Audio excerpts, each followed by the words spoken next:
Dale, I remember being a kid. I mean, none of us were ever disrespectful to the police, ever. And I feel like the kids nowadays are, way more so disrespectful. It doesn't even shock me anymore when they're disrespectful. And then when their parents get around it, sometimes they're still disrespectful to us right in front of their parents. So that's kind of my pet peeve. And it kind of shocks me, even to this day, even though I've been seeing it for years. Brothers and sisters!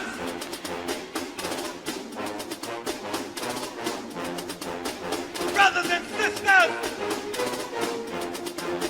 I don't know what this world is coming to! You're listening to the Black and Blue Podcast, a discussion and celebration of the roles of African Americans and other minorities in U.S. law enforcement.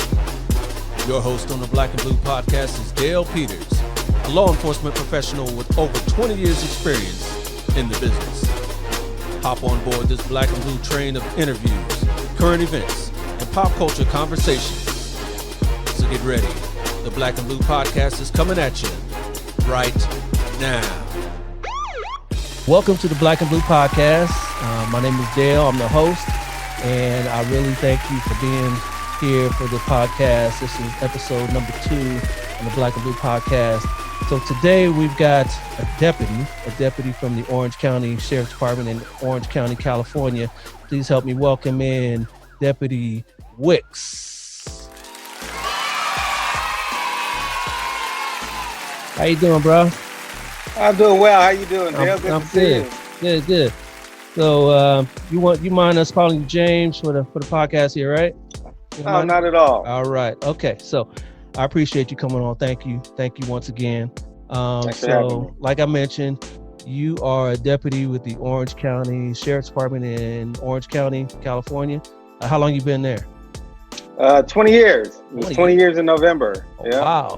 Wow. 20 years, huh? So you've seen a whole lot of things. What sorts of things are you doing now? What's your assignment now? Well, right now I'm the administrative deputy in the city of Mission Viejo. Mission Viejo is the crown jewel city that we have contractually with the Orange County Sheriff's Department. So I'm having a lot of fun, learning a lot of things, and hopefully I'm doing a good job. Okay. What do you do as an administrative deputy? I just pretty much handle like the administrative things for the city. I do a lot of the scheduling. I do a lot of overtime. Pretty much a liaison between the department and the city of Mission Viejo. I have an office in City Hall in the city. So. Oh wow! All right. How'd you fall into that? I just kind of it's a rotational thing, and I put in for it and I got it. So. Okay. All right. How you like it? I like it. Really enjoy it. It's a different side of things. So I really appreciate it. Yeah. All right. And so what sort of other assignments you had with the Sheriff's Department? Well, I started off when I got out of the academy in custody. I worked inside the jail and then went to patrol. So I worked in numerous cities in within the Sheriff's Department in patrol. I worked down in North County, unincorporated Santa Ana, and then I worked in Stanton, and then I did patrol in Mission Viejo. So, what are kind of like the demographic makeups of those cities you worked in? Down in North County, it's pretty much white population. And then when I worked in Stanton, we had a large Hispanic population. Okay. And in Mission Viejo, it's a majority white population. Mission Viejo is a very beautiful city. A lot of affluent people live in the city. Yes. A different type of policing from Stanton. Different type of just it's a different community. Right. So it's a different challenge, both, working either Stanton or Mission Viejo. So all right. It's been a lot of fun. I can imagine. And so you've been there 20 years. I'm sure you've seen a lot of things change over the years. Right now, your sheriff is a female, right? No. We have a new sheriff. It's male. Sheriff Hutchins was the female we had. She retired. Oh, she retired. When was that? Yeah. Maybe about a year ago. Okay, I'm a little behind the times here. Yeah, so we have Sheriff Don Barnes now. So he's in control. Well-liked, well-respected. I actually worked for him in the jails. He was my sergeant in the jails. So he's a really, really good guy.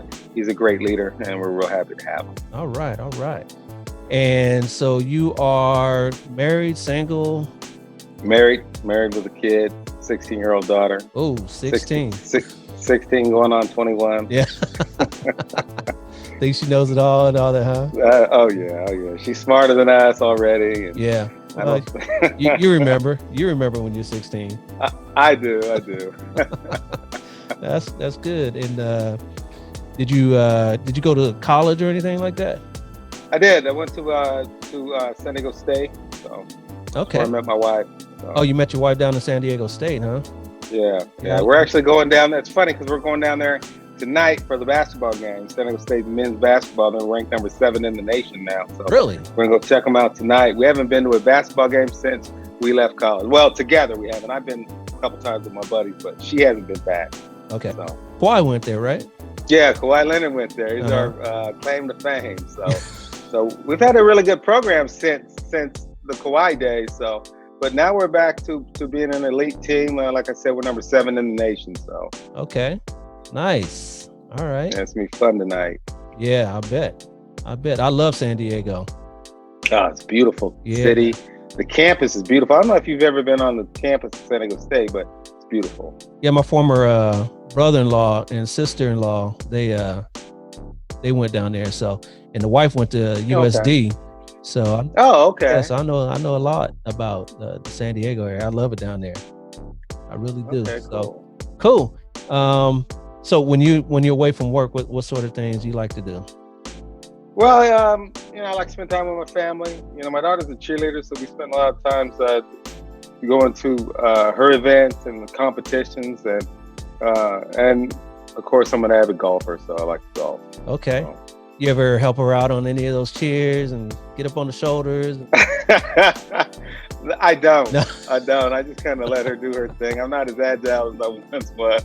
Is she one of the ones that get on? Does she do like the pyramids and get on top and all that?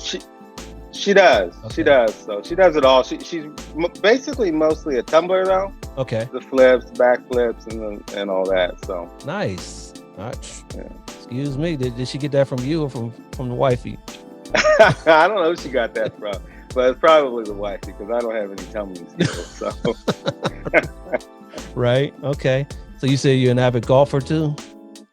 Yeah, I am. I love to play the game. I play at least once a week, and I've been playing for about 20 years. Wow. Okay. So you ready to go pro? I think I started too late. That's my problem. Yeah. We didn't play in high school. I remember back in high school, I remember I had one buddy who played golf. We thought it was weird. He didn't play football with us or anything. And we thought it was weird. But if I could go back, I would have started as a kid, teenager, right. Low teens, like 12, 13, 14 years old. And I'd be much better today. So. Right. Well, we're all better back when what we remember that we were better than what we are today. If I would have started, such and such. Yeah. Exactly. Exactly. Oh man. So the Orange County Sheriff's Department, how big is your department? We're about 2,500 sworn, I believe. Okay. So it's a big department. We got a lot of contract cities. I think we've got, if I'm not mistaken, we have 11 contract cities. If I'm wrong, we have 12.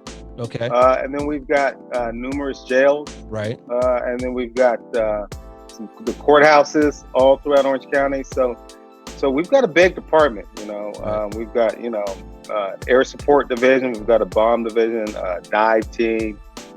We do it all. Right. We do it all. So it's a big division, and we're not as big as LA County, but it's a big division. It's a big department in terms, obviously it's the biggest in the county. Right. Okay. Yeah, and you've been there 20 years, so like we said, you've seen a lot of things, upheavals and good things and bad things. What drew you to law enforcement in general and to the Sheriff's Department in particular? Well, I grew up in Fountain Valley, so I grew up in the county. Okay. So I did think about actually applying with Fountain Valley Police Department, but I just kind of took a look at the Orange County Sheriff Department as a whole, how much bigger it was, more opportunities. So I ended up going with the Sheriff Department. I applied and was fortunate enough to get hired. what drew me to law enforcement is that it just was a career that I always kind of wanted to do. Right. I've always had a lot of respect for law enforcement officers. So I just went ahead and put my name in the hat and was fortunate enough to get hired. Right. Did anybody mentor you like towards the profession, or anybody you knew growing up that was a cop that kind of steered you that way? Or I had a buddy in high school who was my age, but he got into law enforcement at a young, like right out of college, maybe 23. I started late. I think I was 30 when I was in the right. Okay. When I was in the academy, but he was in it for like 5-6 years, and we were really good friends. Our families were really good friends, and I always kind of wanted to do it. But I had another job at the time. It was going well. It's kind of hard to leave that job and to go into this one, but he finally talked me into it, told me to follow my dreams. I did, and here we are. Yeah, here you are 20 years later. All right. Yeah, here we are. What are your plans after this assignment? Well, I want to promote sergeant. Mm-hmm. I want to help mentor the newer deputies in the department, mm-hmm. and just kind of be a supervisor. Right. And I think probably here in about 5 or 6 years, I think I'll hang it up and fish and play golf. Fish and play golf. Yeah. So you grew up in Fountain Valley, so you're not gonna leave out of state or go anywhere after you retire? I hear a lot of people talking about once they retire, they're gonna leave California because of the taxes and this, that, and the other. My wife wants to go down to possibly Las Vegas, okay. Or maybe Texas. So we've entertained the thought of maybe leaving the state. I don't know. It's good here. It's got everything that I like: sporting events, a lot of beautiful golf courses. I'm probably the one person that would like to stay in California. I know everyone else is trying to get out of it, but she can probably talk me into Vegas or mm-hmm. maybe Texas, but I don't think anywhere else. You got people in Texas, or who's got people in Texas that you would want to go there? We don't. We've got some friends that moved down to Texas. We got a beautiful property down there, so that's enticing. But yeah, we don't have any family in Texas. Okay. Her mom lives in Vegas. Okay. So I think that's one of the reasons why she wouldn't mind going to Las Vegas. I love Las Vegas, so that's a possibility. I love Vegas too, but the heat, the summer, man, 120, just to step outside and melt. I know. I'm with you.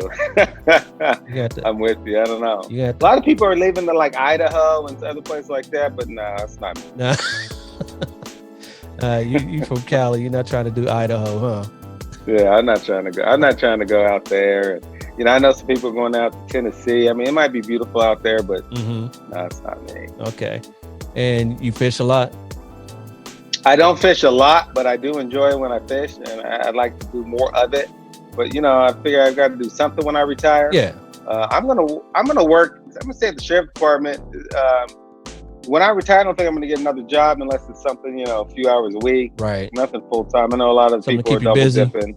Yeah, it's something to keep me busy when I'm not on the golf course or fishing. Right. You do like freshwater or deep sea, or what kind of fish?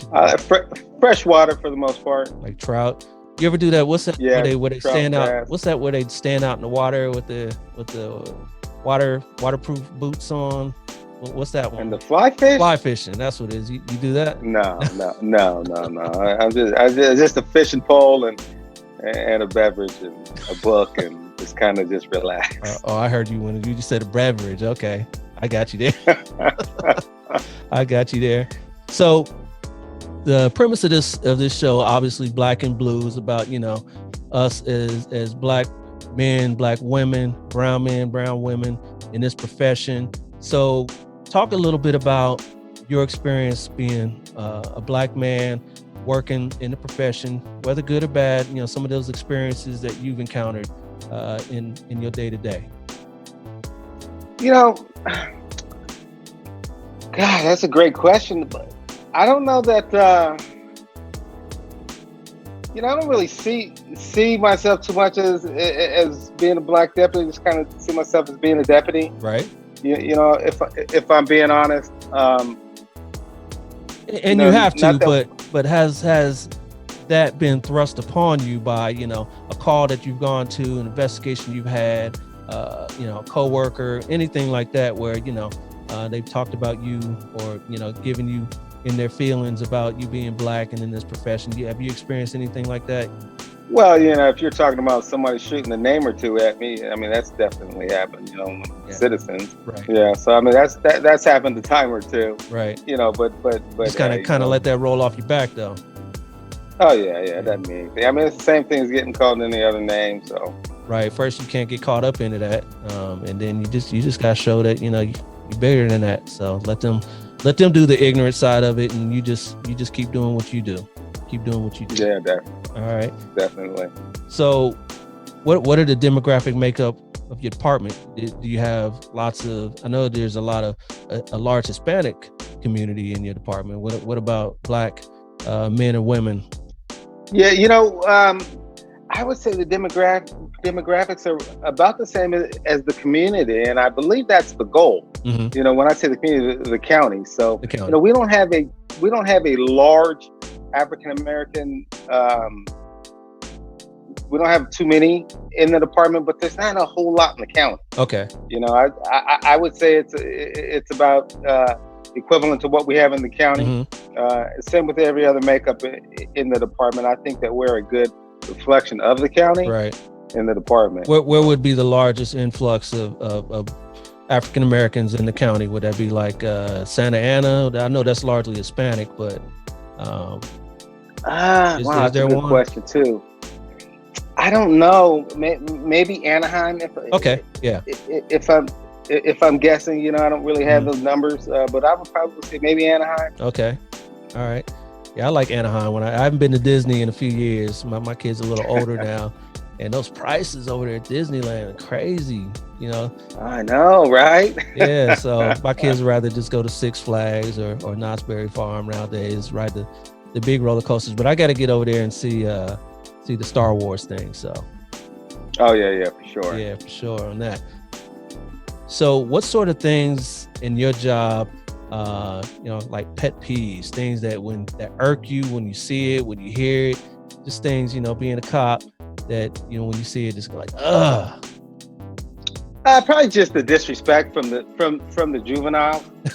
I think that's the biggest thing. Okay. I'm being serious, Uh-huh. Dale, I remember being a kid. I mean, none of us were ever disrespectful to the police. Right. Ever. Right.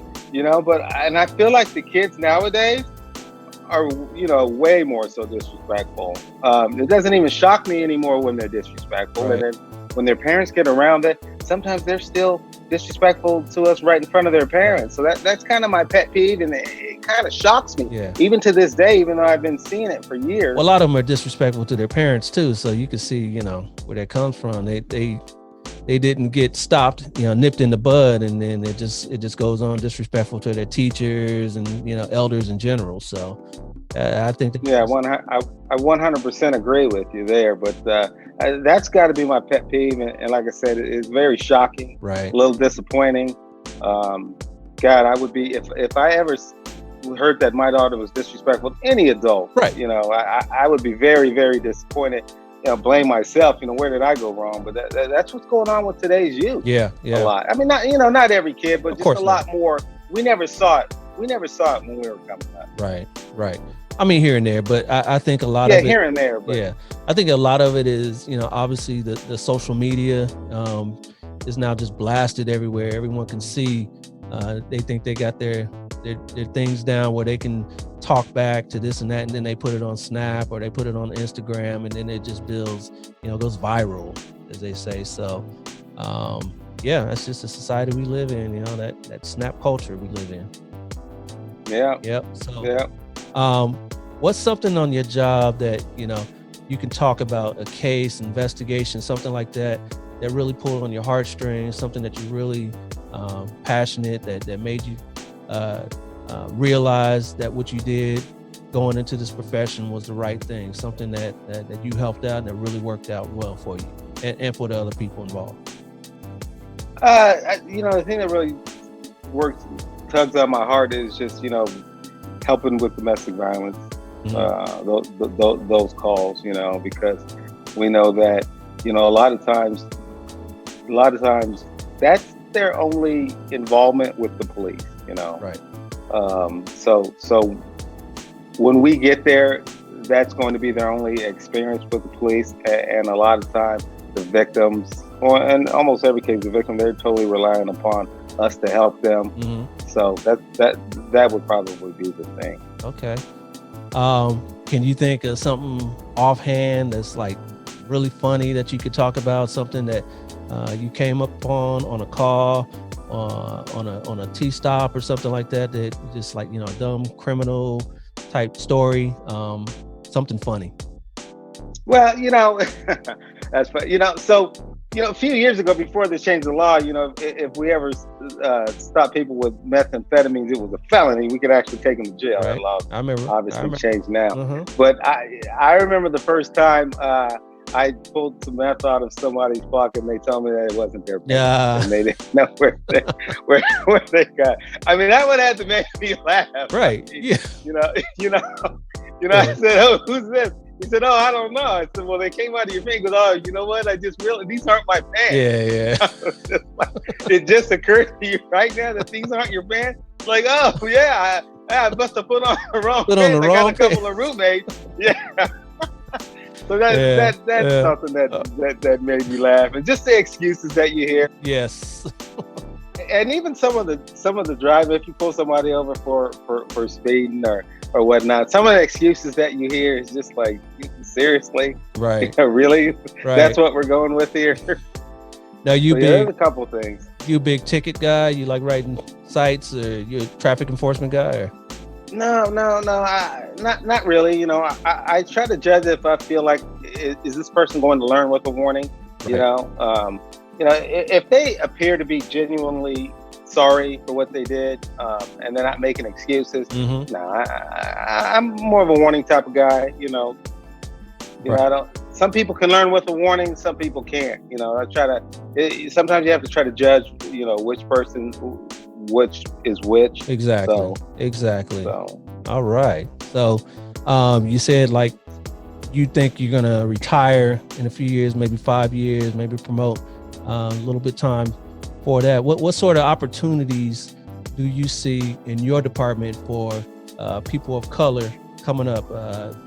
Do you have you ever had a person of color as the sheriff, any of the brass? Do you see any opportunities like that in your department? You know, geez, I'm not an Orange County Sheriff historian, but I don't believe that we've ever had anyone in the Black community as sheriff or an assistant sheriff. Mm-hmm. Not to suggest that there's a reason behind that. I just don't believe that we've had that. Right. I believe that, you know, we have every opportunity to be successful in the department as anyone else. Mm-hmm. You know, I haven't seen anything to make me believe otherwise. Well, like we discussed before, you know, you had a female sheriff, so you know that's pretty unique in and of itself. That doesn't happen quite often. I'm sure there's been a Hispanic somewhere in the upper ranks. I don't know about in the sheriff, but at least in the assistant or commanders, whatever you guys call them over there, I'm sure you guys have had some of that. And so. Oh yeah. We've definitely had Hispanics. High up, and like I said, I don't believe that there's anything going on with that. Everyone has an opportunity to succeed in the department, and you know, I'm thankful for that. It's just been a great experience over Absolutely. there. So yeah, I'd like to promote. Can do everything that I can in my power to promote Sergeant and go from there. When that testing process coming? Is it soon or? You know, we just had it. I did make the list. Okay. So we'll try again. I think it'll probably come out again maybe in June or July, and so I'm gonna give it another chance, give it another shot there, and see if we can't promote the sergeant. Right. How many typically promote in a cycle? Is it 5, 10? No, we're a big department. Maybe 20 every seven months. You know? Okay. Wow. We get a lot of retirements. You know, in our department. Yeah. So March is a big month for retirements for whatever reason. So a lot of people, if you're going to leave, you leave in March. Mm-hmm. So I think that this list is going to go by pretty quick. At least I'm hoping so, and hopefully I get another shot at it sometime this summer. So on that same note, a lot of retirements. So how's recruiting in your department? I know it's a big issue nationwide with departments having a hard time recruiting good people. You guys experiencing the same thing over there? I don't know how hard it is. I don't work over there, so I know that the people that we are getting in the door have been great. I don't see any difference between the people that we're hiring today than we did, when I started 20 years ago. I know that not necessarily the people that you're hiring are below standards. Just it's hard to get them in the first place. So you guys are down. Are you guys experiencing your numbers being down because you can't get good people hired?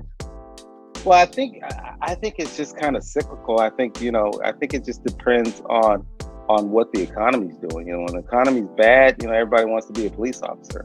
When it's booming, we don't get a lot of applicants. Okay. It's kind of always been like that. Mm-hmm. So would you agree? Yeah, it's definitely like that now. Because I remember back in the 90s seeing lines around the block. In the early 2000s, lines around the block, and then now you go to a recruitment fair somewhere and you can barely get 1-2 people up to talk to you. So yeah, it's definitely cyclical on that. So all right. So again, I appreciate you coming on with me. It's a lot of fun, but we like to close this out with a little something, a game that I want to play with you. And here's what we call it. Black or blue, black or blue, black or blue, black or blue, black or blue, black or blue. All right, so this game is called Black or Blue. All your category today is going to be called Monday Morning Quarterback. It's basically, with the NFL playoffs going on right now, go San Francisco 49ers. We're going to be playing the Minnesota Vikings here pretty soon. Your category is NFL teams. And all you're going to do is I'm going to name a team, and you're going to tell me is a major color of their uniform, of their logo, black or is it blue? That's pretty simple, right? You got that? Very simple. Very simple. All right. So your first question, your first team here is the Baltimore Ravens. Baltimore Ravens. Black. Black. Yes. Baltimore Ravens. You see that? All right. So you got that one right. How about the next one? The Cincinnati Bengals. Cincinnati Bengals. Black. They are black indeed. I'm about to get some chicken wings and watch the Bengals play. I'm about to get a couple drinks and watch the Bengals game. And watch the Bengals play. All right, how about the Denver Broncos? The Denver Broncos. Black.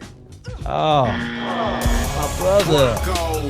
Oh, you're right. I forgot that they had to. I was just thinking, they're my bad.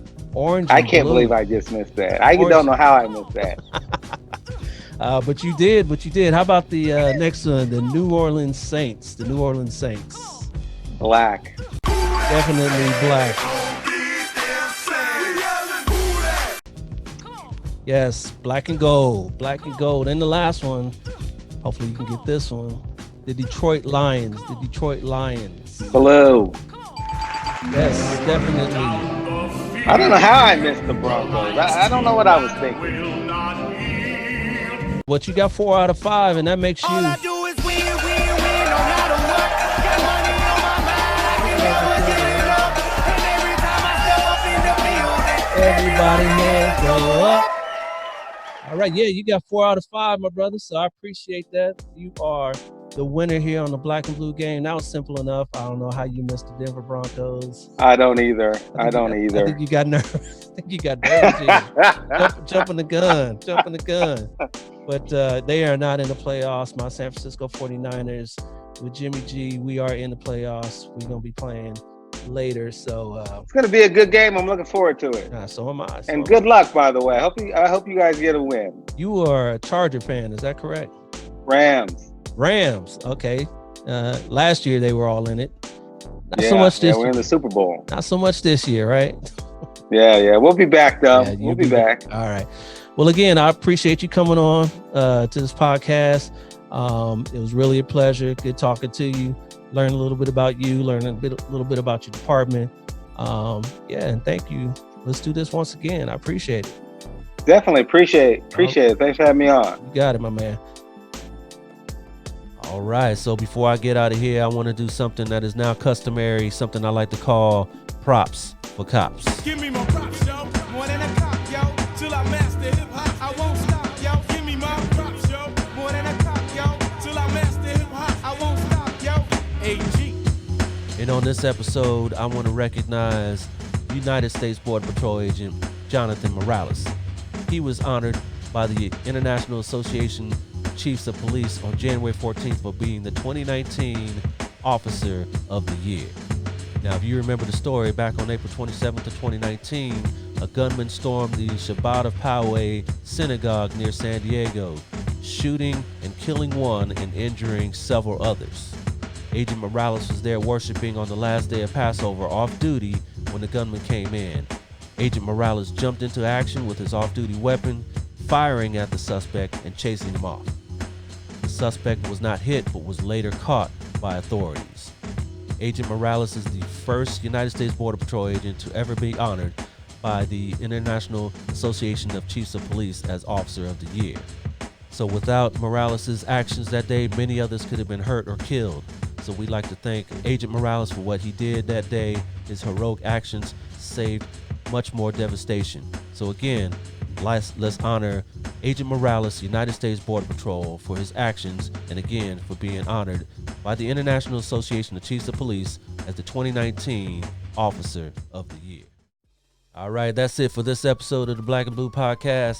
Thank you for joining me.